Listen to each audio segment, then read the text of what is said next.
Good day. Ako nga pa pala si Jules Palomino from BSIT2F. Ito po yung registration form na ginawa ko. Una dito mapapansin is login the HTML na file name. Yan po yung ko para mas mabilis matandaan.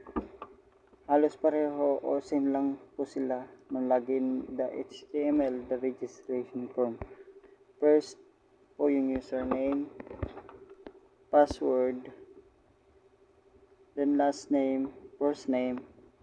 Ilalagay ko po muna sila sa form of action para hindi malito sa pag-compile ng code.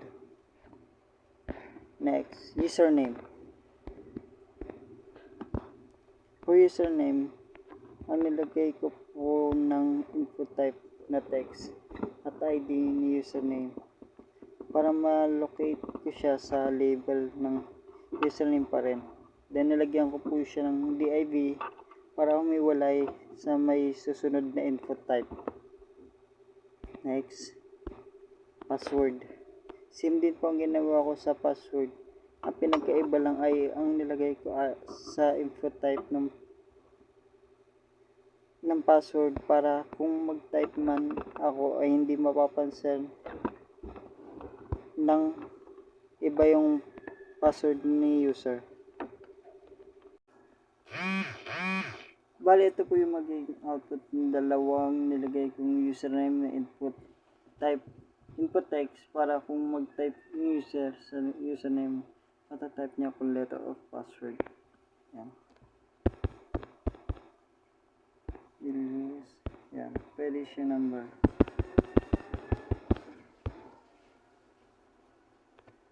Sa password naman, balik natin. Sa password naman, ilagay ko input type password para pwede ilagay kung letter or number ang ilalagay na password. Yan.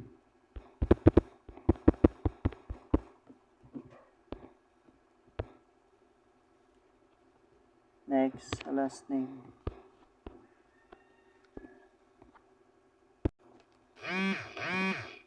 Sa last name, ang first name, same lang rin po sila ng username.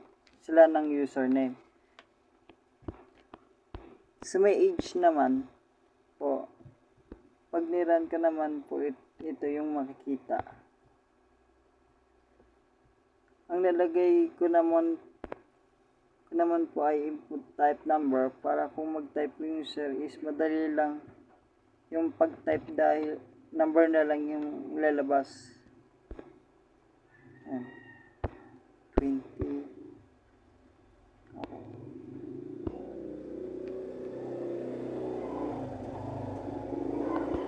Next naman po itong gender.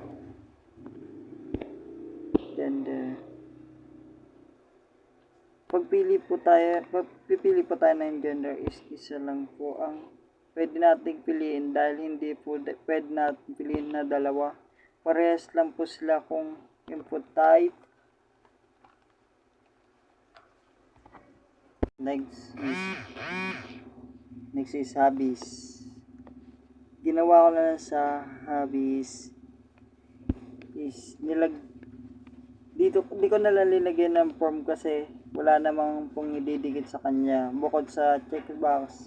Sa may checkbox naman niya sa ID naman nilagyan ko na lang ng HB1, 2, 3 sa bawat name na nilagyan ko. Katulad nito HB1, HB2 saka HB3. Next, submit button. Ang nilagay ko naman pong button at type submit dahil kailangan pang pindutin yung submit para gumana dahil hindi naman pwede nang itatype na lang para ma-continue. Ayun pong input ko at pag nawala yan, ibig sabihin gumana po yung submit button.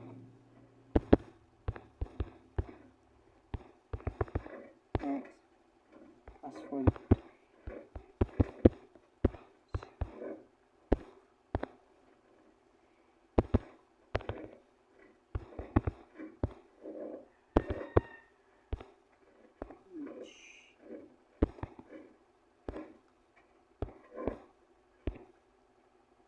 Submit.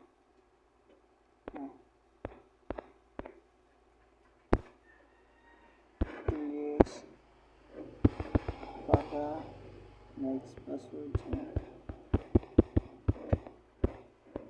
Last name.